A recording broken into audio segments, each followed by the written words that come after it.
Hello दोस्तों, नमस्कार। शांति miss channel में आप सबका स्वागत है। दोस्तों, आज फिर मैं एक बहुत ही बड़ी प्रेरणादायक कहानी आप लोगों के सामने लेकर आई हूँ।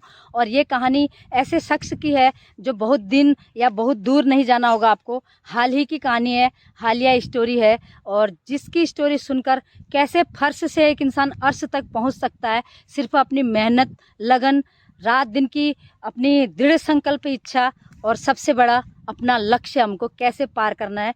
जब तक अपना लक्ष्य नहीं मिल जाता, कैसे हमने दिन रात एक करनी है, चाहे उसके लिए देश हो चाहे परदेश हो, दूर तक जाकर भी अपने नाम के कैसे झंडे गाड़ने हैं। ये ऐसी कहानी है दोस्तों, आपके रोंगटे खड़े कर देगी और आजकल की युवा पीढ़ी को ज़रूर बहुत बड़ी प्रेरणा देने का काम करेगी। और मेरा उद्देश्य भी यही रहता है। तो चलते हैं, सुनते हैं। और सबसे बड़ी बात है दोस्तों, ये कहानी हमारे उत्तराखंड के लाल की, हमारे पहाड़ी बेटे की है। तो चलते हैं, सुनते हैं एक बहुत ही अच्छी, बहुत ही प्रेरणादायक स्टोरी। दोस्तों, ये कहानी शुरू होती है एक गरीब पहाड़ी किसान के घर से, जिस घर में माता पिता और 5 बच्चों समेत 7 लोगों का परिवार है। और परिवार इतना गरीब है कि अपने पूरे परिवार का भरण पोषण भी ठीक तरह से नहीं कर सकता। दोस्तों, बात उत्तराखंड के टिहरी गढ़वाल के एक छोटे से गांव केमरिया में जन्मे एक गरीब बालक की है। ये बच्चा सन 1976 में इस गरीब घर में पैदा होता है और बड़ी मुश्किल से 10वीं तक की पढ़ाई कर पाता है। आगे पढ़ना चाहता था लेकिन पढ़ नहीं पाता, क्योंकि इतनी सामर्थ्य उनके माता पिता में नहीं थी कि आगे वो पढ़ा सकें। लिहाजा बच्चा काम की तलाश में घर से निकल जाता है। 1993 में वो बालक 10वीं पास करके काम की तलाश में दिल्ली चला जाता है और वहाँ छोटी बड़ी अनेक जगह ऐसे काम करता है जिससे खुद का भी भरण पोषण हो सके, यानी खुद का खर्चा भी निकल सके और परिवार की भी वो मदद कर सके। जी हाँ दोस्तों, इस लड़के का नाम है देव रतूड़ी। 1993 में वो बालक 10वीं पास करके काम की तलाश में दिल्ली चला जाता है और वहाँ छोटी बड़ी अनेक जगह ऐसे काम करता है जिससे खुद का भी भरण पोषण हो सके, यानी खुद का खर्चा भी निकल सके और परिवार की भी वो मदद कर सके। जी हाँ दोस्तों, इस लड़के का नाम है देव रतूड़ी। देव फिल्मों के बहुत शौकीन थे। वो चाइनीज़ सुपरस्टार ब्रूस ली के बहुत बड़े फैन थे। देव भी हीरो बनना चाहते थे, फिल्मों में काम करने का शौक़ रखते थे, जिससे उन्होंने दिल्ली कुछ दिन काम करके सीधे मुंबई का रुख अपना लिया। यानी 1998 में वो दिल्ली छोड़कर मुंबई चले गए। वहाँ उन्होंने अनेक जगह ऑडिशन दिए, जहाँ वो पूरी तरह फेल हो गए। और एक बार उन्होंने महाभारत के सीरियल में दुर्योधन बने पुनीत ईश्वर के सामने भी ऑडिशन दिया था, लेकिन वहाँ भी वो पूरी तरह विफल रहे।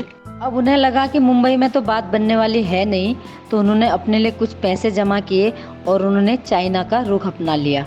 वहाँ पहुँचकर इंडियन रेस्टोरेंट में वेटर की नौकरी करने लगे। दिन भर रेस्टोरेंट में काम करते थे और रात को मार्शल आर्ट की ट्रेनिंग भी लेते थे। उस समय मात्र 1650 युआन यानी 18,000 रुपये इंडियन उनको तनख्वाह मिलती थी। बस इसी तनख्वाह से वो अपना पूरा भरण पोषण करते थे। मार्शल आर्ट की ट्रेनिंग के दौरान ही उनको कहीं दूसरी जगह जाकर बाकी की ट्रेनिंग पूरी करनी थी, लेकिन उनके पास इतने पैसे नहीं थे कि वो वहाँ जाकर ट्रेनिंग पूरी कर सकें। तो उन्होंने साफ मना कर दिया, लेकिन मेहनत जारी रखी। 7 से 8 साल तक रात दिन कड़ी मेहनत और कड़ी लगन, अलग अलग रेस्टोरेंट में काम करते करते वेटर से वो मैनेजर बन गए।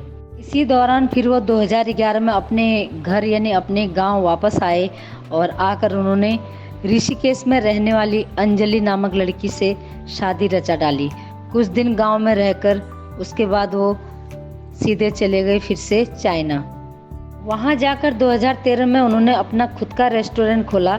यहीं से उनकी किस्मत ने करवट बदली और अपने रेस्टोरेंट का नाम उन्होंने पहले रेड फोर्ट रखा था, लेकिन बाद में नाम बदलकर अंबर पैलेस रख दिया, जो पूरी तरह से भारतीय संस्कृति सभ्यता को ध्यान में रखकर डिजाइन किया गया था।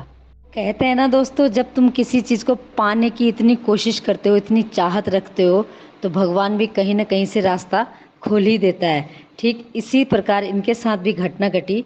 एक फिल्मी डायरेक्टर इनके रेस्टोरेंट में आते हैं और देव के साथ उनकी बातचीत शुरू होती है और देव उनको बहुत पसंद आते हैं। तो इसी बात में उनको वो एक अपने सीरियल में एक छोटा सा रोल दे देते हैं। बस वहीं से जो फिल्मों में काम करना शुरू किया, तब से लेकर अब तक उन्होंने यानी देव रतुड़ी जी ने चाइनीज़ फिल्मों में, नाटकों में, सीरियलों में और यहाँ तक कि बॉलीवुड की अनेक फिल्मों में भी काम कर चुके हैं और अभी भी वो कर ही रहे हैं।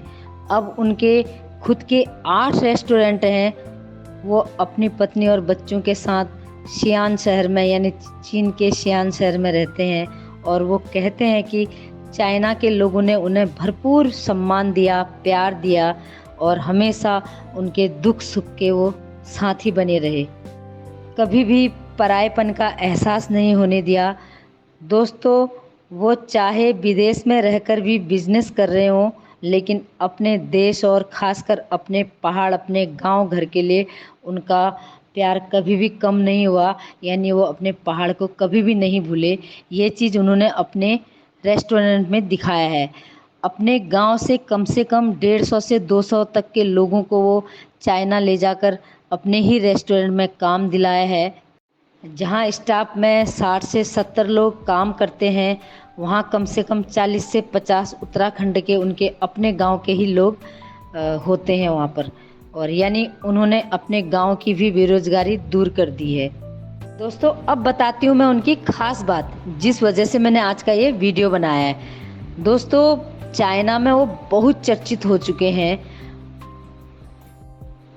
आपको सुनकर हैरानी भी होगी और बहुत खुशी भी होगी कि हमारे पहाड़ के बेटे का जीवन, यानी उसके जीवन की जो जर्नी है, उसकी जर्नी को चीन के स्कूलों में 7वीं कक्षा के बच्चों की किताबों में सिलेबस के रूप में पढ़ाया जा रहा है। यानी उनके जीवन के संघर्ष की कहानी, कहाँ से कहाँ तक वो कैसे पहुँचे। एक गरीब घर का बच्चा फर्श से अर्श तक कितनी मेहनत, कितनी कड़ी लगन से अपने लक्ष्य को पाने में सफल रहा। ये प्रेरणा देने का काम बच्चों को कर रही है उनके जीवन की स्टोरी। तो दोस्तों, है ना कमाल की बात, दिल छूने वाली स्टोरी। हमारे देश के, हमारे उत्तराखंड के लाल ने विदेश में जाकर अपनी मेहनत के झंडे ऐसे गाड़े कि उनकी जीवनी पढ़ने के लिए वहाँ के लोग मजबूर हो गए हैं। तो दोस्तों, आज का वीडियो आप लोगों को कैसा लगा ज़रूर बताना।